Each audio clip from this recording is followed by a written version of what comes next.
they say third time is a charm. Sometimes I wish I could have the energy to post my outtakes before I post these videos for you all to see.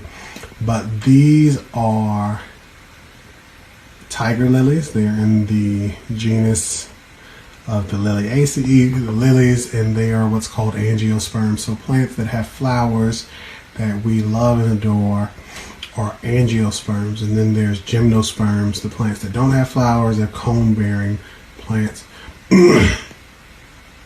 I have been pollinating by hand these beautiful tiger lilies with the hopes of getting some sort of seeds. You know, some days I get bored and I do crazy botanist things. And this is a little nighttime botany because why just do botany in the day, right? So this yellow dust, it's almost like a dust or a powder that you'll see here on this flower is actually pollen. And the magic of it is, I didn't rub it hard enough. Boop, boop, boop. The magic of it is this pollen here. Again, it feels like a dust, but it is awesome. So plant sperm is pretty much what pollen is. So you think of like mammalian sperm, which a lot of us understand the concept of that. This is what these pollen is. It is something that is used to reproduce other plants. You know, we use it for breeding, hybridization, or just, you know, some people eat like bee pollen or other stuff trying to get their allergies together. Sometimes pollen can mess with your allergies. But the biggest thing is I take a Q-tip. You can also use like a paintbrush or just like your hands if you're just like, I don't have anything with me. And you take this pollen and you rub it. So I'm rubbing the stigmas. I've recorded this video multiple times, so I'm hoping I'm not messing up any words here in my plant physiology. And I basically take it and I rub it on this green piece here. But you could also already see the green piece in the back here has pollen on it. This green kind of thing sitting out here in the back is actually the female parts.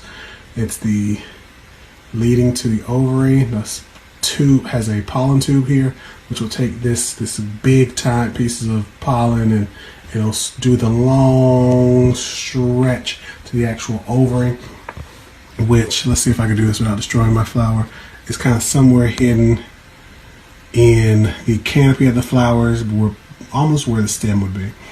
Where the stem starts, I should say, and the flower ends, or the flower begins and the stem ends. But either way, that is there, and that is where we get seeds. So this is an awesome species to play with because the pollen is bright and yellow.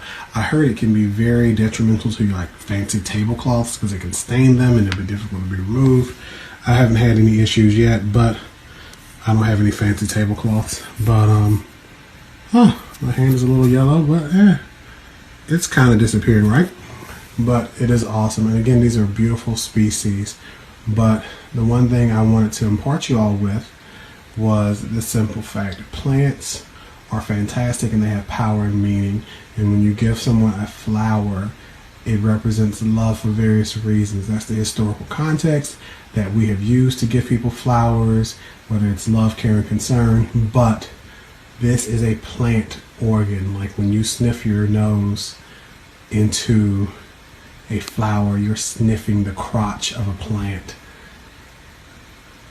It's like, you know, we don't walk up and stick our heads between people's legs in public. Hopefully you don't do that. But you'll take a flower and you'll give it to somebody and people will sniff and smell and be like, oh my goodness, I'm so excited. Let me sniff this plant crotch. Or, oh, my allergies are acting up. What happened? This plant sperm is messing with my allergies and I'm allergic to it.